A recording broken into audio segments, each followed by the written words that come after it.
All right, Indy, I'm super excited to have you in this show. I was just looking at your LinkedIn profile again, and honestly, on paper, it looks like the dream career for anyone.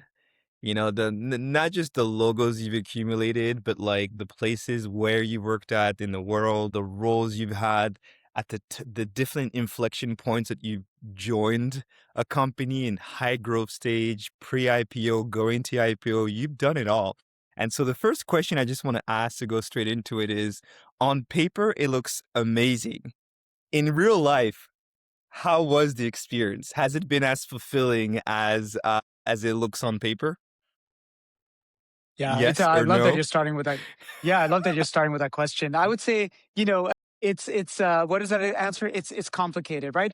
I agree with you. I think, on paper, and I think this is true for so many people, right? Like everybody is on the up and up and to the right, logo after logo, the whole like trajectory. And I think, you owe it to yourself from a career standpoint to be very purposeful and design your career, right? So there's no doubt that some of the moves I made were, based on like, whatever plan I had at the time to kind of, keep on learning and growing. Yeah. I made a couple transitions in my life. I was a management consultant out of college. I went to business school. Then I wanted to get into marketing.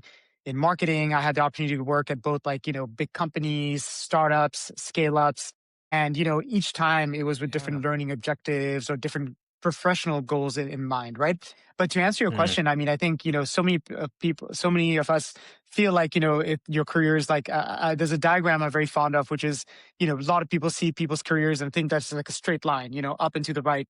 But it's yeah. anything but, right? Like it's very like curvy, there are ups and downs. So, to answer Mm, the second part of your question, no doubt there's been some bumps along the road.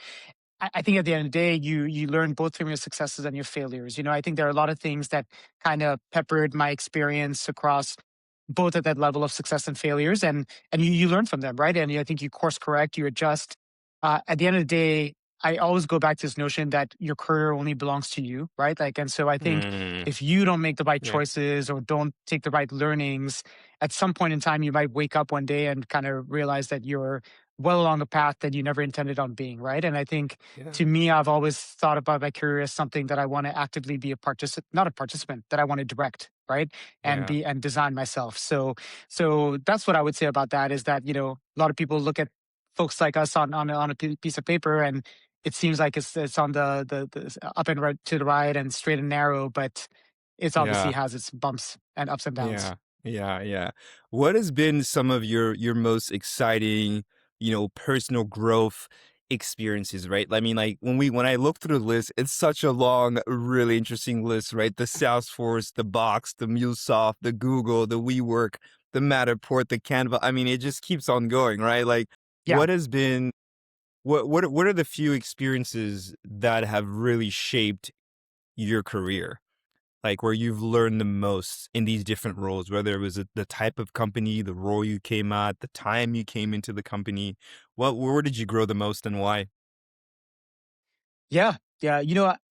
For me, I think it would come down to maybe a couple of areas. And, like I think, obviously every place you go, you learn and pick something up from it, right? But I think if I were to think about, especially as a marketer, some of the things I learned, right? Like I think as a marketer, I think a lot about our craft, right? In Mhm. marketing. No doubt, I think Salesforce was a great place to kind of start my journey as a marketer, specifically as a product marketer, because I Mm, think I can count on my hand, right? Like the number of companies where product marketing really has like the juice and the ability to kind of like, shape the narrative and those kind of things. And Salesforce, bar none, outside of maybe Apple, is one of the companies where product marketing comes in with a strong view and also mm, leads some of the narrative and like the messaging, no doubt the messaging, but also, given the enterprise focus, also leads like the narrative in the market. So I learned a lot, and I feel very lucky to have started my marketing career over there. So that's what I would say in terms of craft. I think, the other piece of it is also like, the people, right? Like, and I think,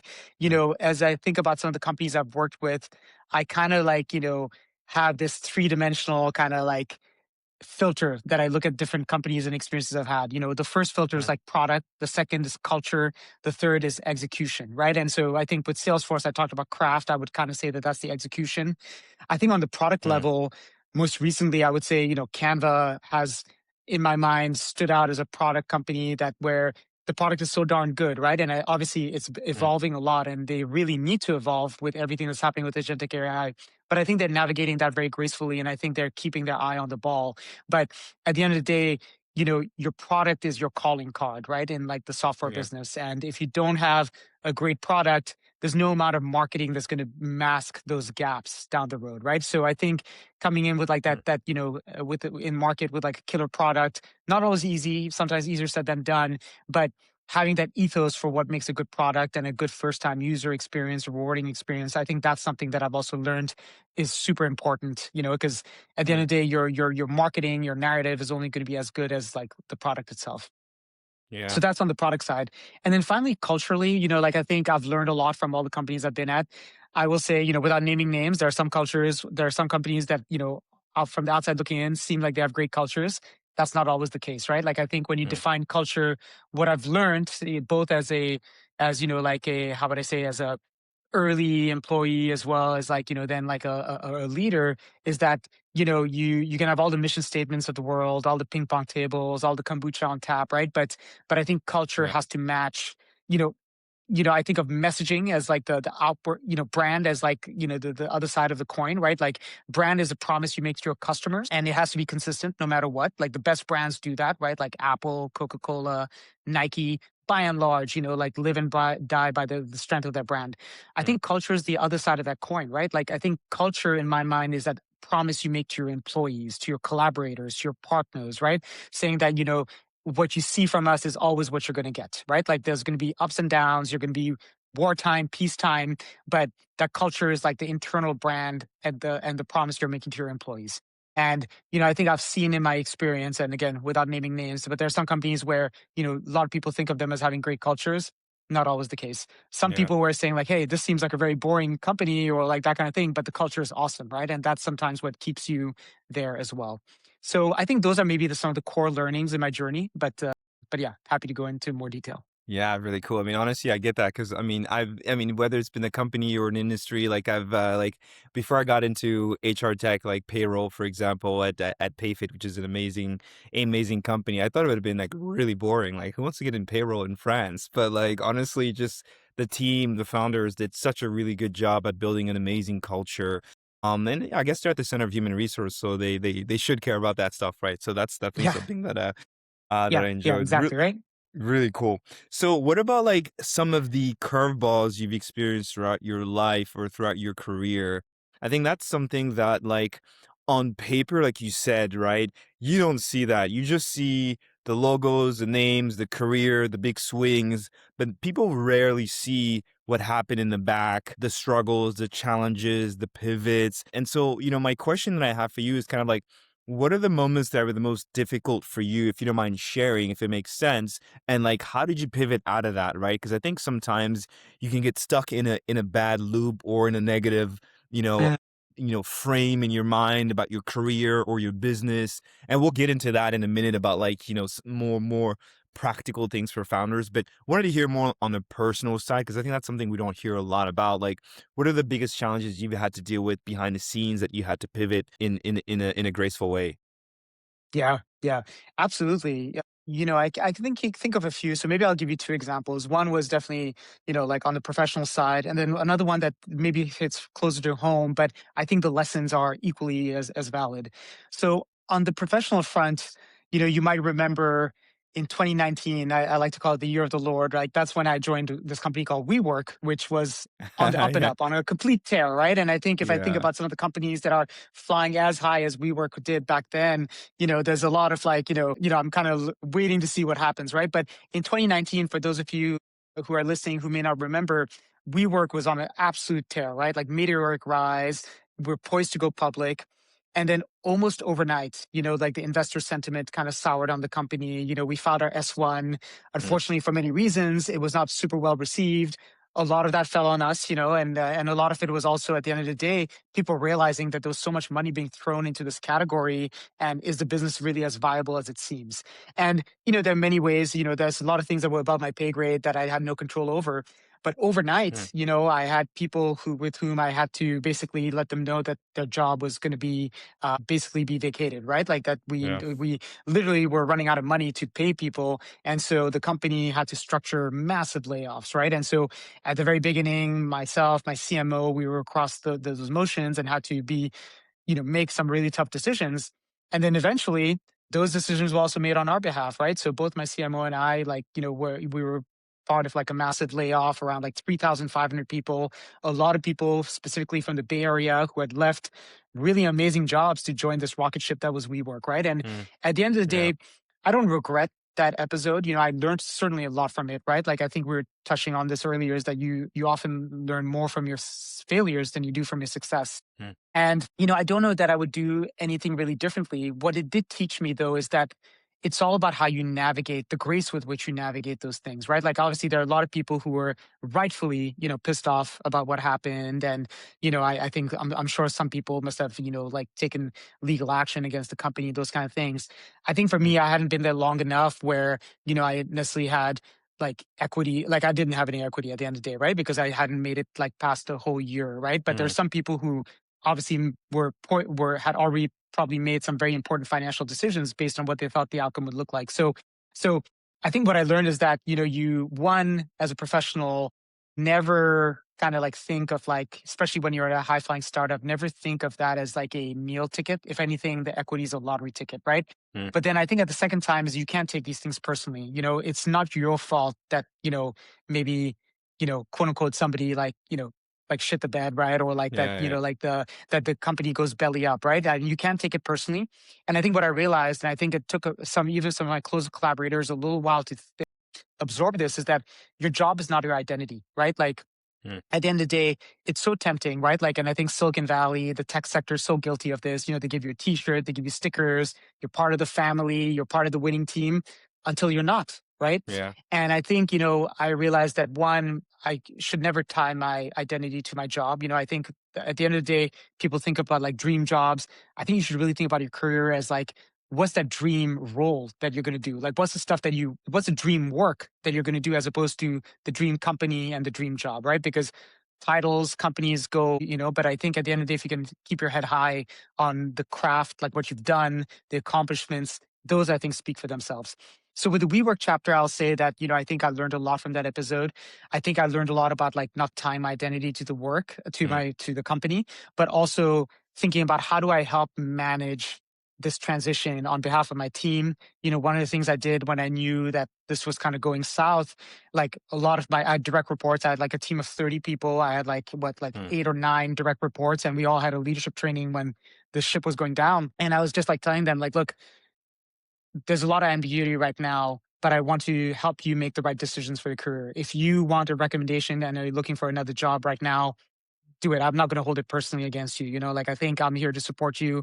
I only know what I know, and I don't know exactly what's going to happen to us, but I want you to manage your energy, right? And like, I think in times like this, people, they thrash, the negative energy consumes them. And I think I've learned as a professional that you need to manage both your the charge of energy, positive versus negative, as well as the mm, amount that you have, right? Because if you're dealing with negative energy and low energy, you're going to burn out, right? yeah, And yeah, so that's one thing I have about from a professional standpoint, we work. And then the last thing, maybe very quickly, just that hits home, is that life also happens around you, right? Like, you never know, you never can take your health for granted. For me, I've been mm, lucky that, knock on wood, I I'm in good health.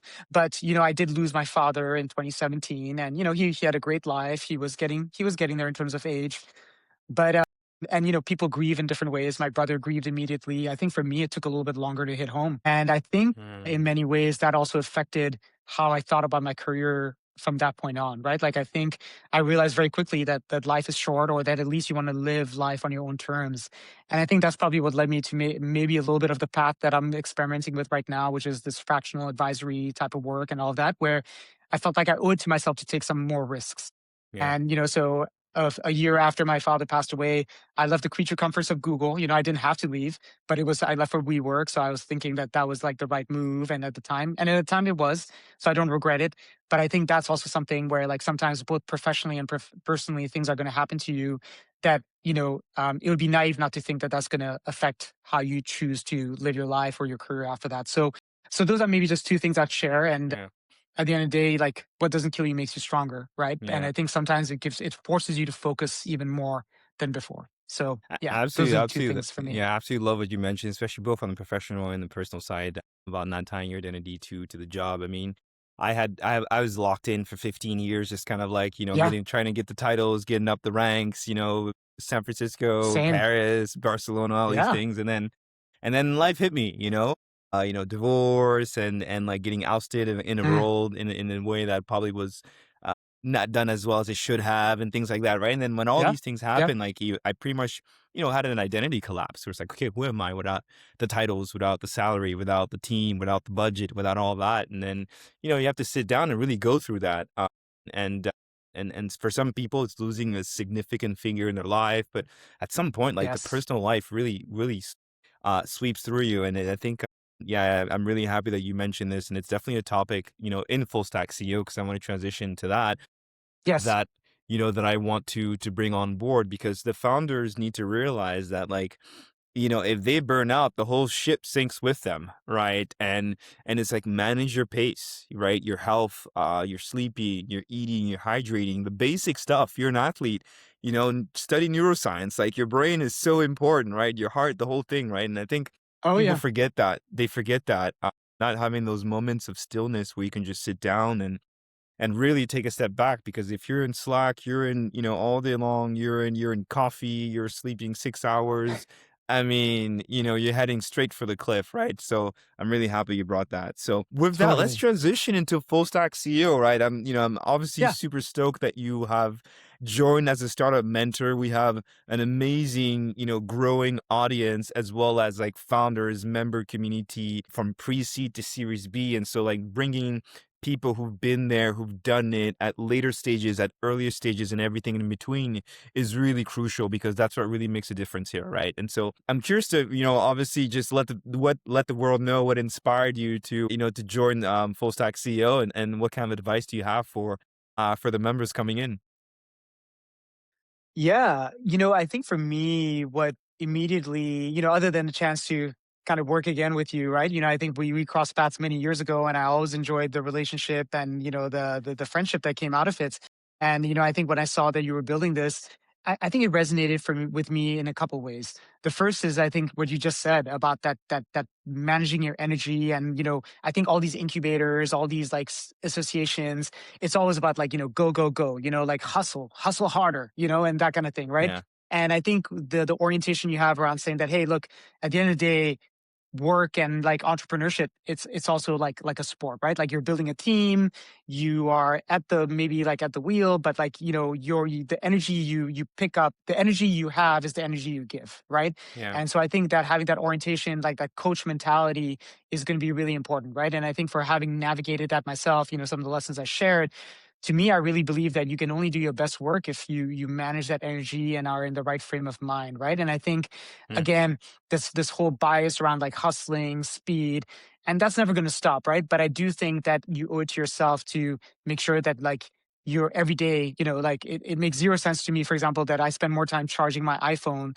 than I think about when I should go to bed or that kind of thing, right? So yeah, yeah, so I yeah, think, plugging out, especially as, I have a family, like children who are, they're not necessarily super young anymore, but I want to be present for them, right? So I, yeah, I always try to balance like what's giving me energy and how do I renew that energy and replenish it to make sure I can then go back to my craft, my work, and give 110%, right? But that's the thing, right? And the other piece of it is that like as a runner, I think I'm seeing more and more my running, what I've learned as being a runner, that's mirroring like how I want to show up professionally.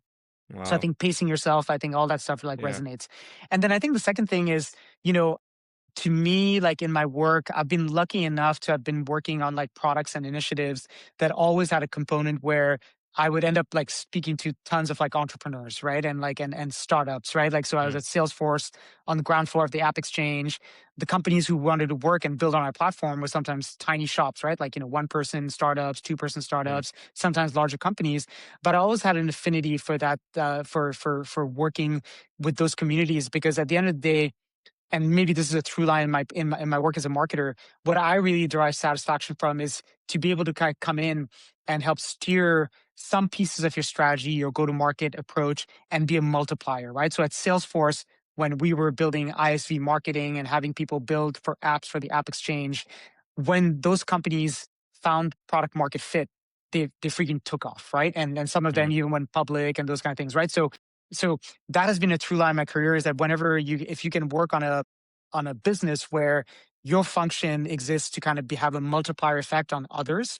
And mm. that's always been something I've been super energized about, right? Like, so most recently, coming full circle, that's what I did most recently at Canva, where we were building the developer and technology partner facing products to help with like distribution and customer acquisition. And obviously, these partners innovated on our behalf, but we also were creating this ecosystem flywheel where Canva was the tide that lifted all boats, right? Yeah. Especially if you're an entrepreneur who is working and interested in getting into the design space. And the strategy can change sometimes, right? So like, but where I now have satisfaction is that being able to help out with a community like this, right? Like if for example, 1 hour spent or 30 minutes spent as like from startup mentor to like a portfolio company or like a subscriber company can help you move the needle on your go-to-market strategy over the next six Mm, months, why wouldn't you take advantage of like, or why wouldn't I put myself in that position where I can help those companies achieve that? yeah. So I think it's a lot of it is like giving back also to the community that's helped made Mm, me and shape my career. And then I think the second thing is, what we were saying about the philosophy, saying like, I think the approach of saying like, look, you need to pace yourself and manage your energy and efforts to give the best to yourself and your team. That also aligned with my philosophy too.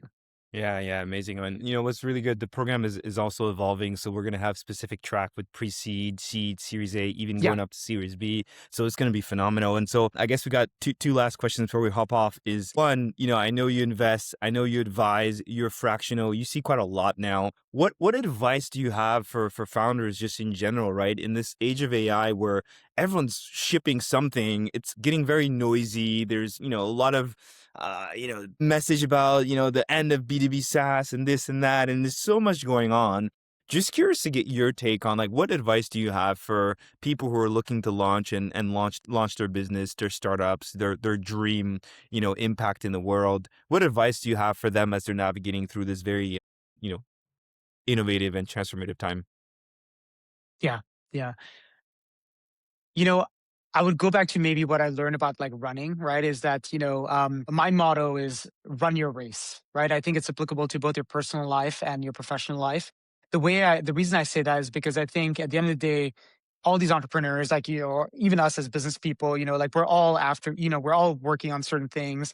Our careers are going to evolve, that our prospects, our success rate is going to look and feel very different from, person to person, right?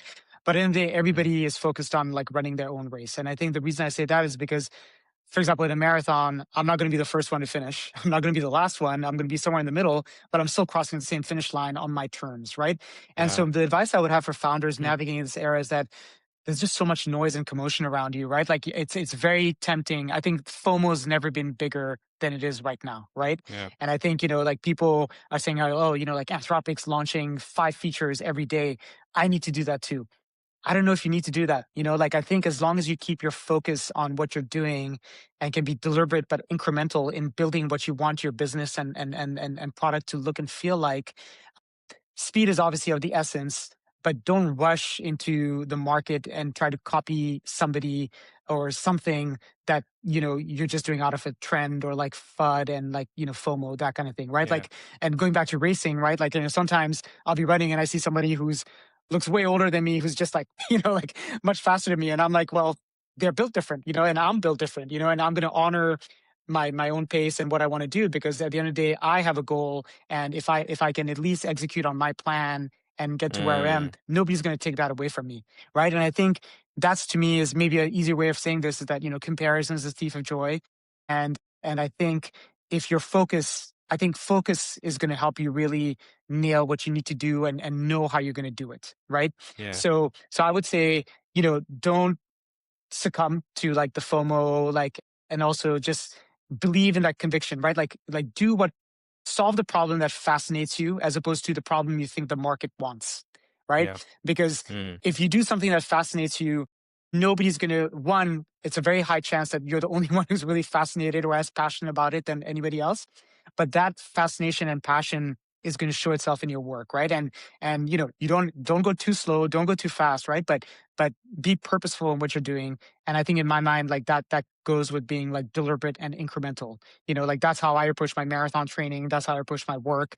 I think over time, I've seen that pay off, right? And I think it also helps with not running too fast, not getting ahead of yourself, not burning out. And then on the other hand, it also leads to more purposeful and impactful work. Yeah, I absolutely love that. I mean, I can see definitely the similarities between your running life and how you see it as well with business, and I think that's really really true because you got a lot of people that go after an opportunity, and the opportunity can be shiny and sexy and exciting, but if you're not passionate about it, like because the odds of you succeeding is like is really really tough, So if you don't enjoy what you're doing, like you got to be crazy, you got to enjoy it, and if you're doing it just for Yeah, money or for the opportunity or because it's the right time, but it's not what you want, like it's gonna be a rude awakening. So thank you so much for that. So I know we're wrapping up at time yeah, here, and I think we will definitely have subsequent, like, following conversations that are probably going to be more technical because you have, wealth of experience when it comes to product marketing, launches, ecosystem building. I think there's a sure. lot we can talk about that we didn't tackle today. Today was really about understanding you, who you are behind the scenes, what you've learned along the way. But I think we'll probably have, future conversations where we'll talk about, more specific challenges and experiences that founders can have from pre-seed to Series B. So just to wrap up, like where do we get to know more about you? What are you currently working on? How can people reach out to you? Would love to make sure that like people don't walk away without knowing that. Yeah, sure, sure. So I think there are two ways you can reach me. One is, I think obviously through the full stack CEO like channels, feel free to ping me there.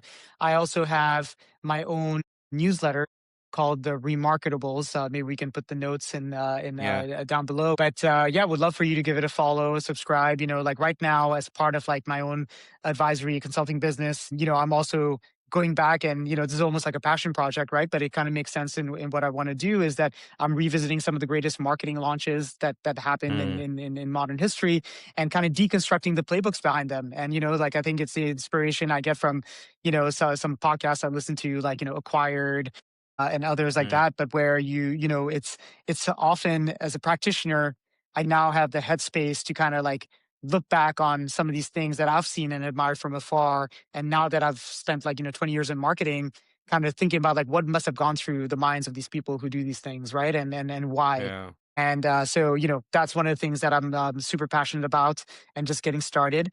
And then finally, yeah, if you want to learn more about me, you can find me on LinkedIn. I also have my own website, indysen.com. So super easy. You nice. can find me there. Amazing. We'll put all that in the show notes below. So thanks a bunch, Indy, for this great chat. Looking forward to getting you involved in the community. People can learn a shit ton from you, if I may say so myself. So thanks a lot, and speak to you soon. Yeah, great chatting. Thanks, Anik.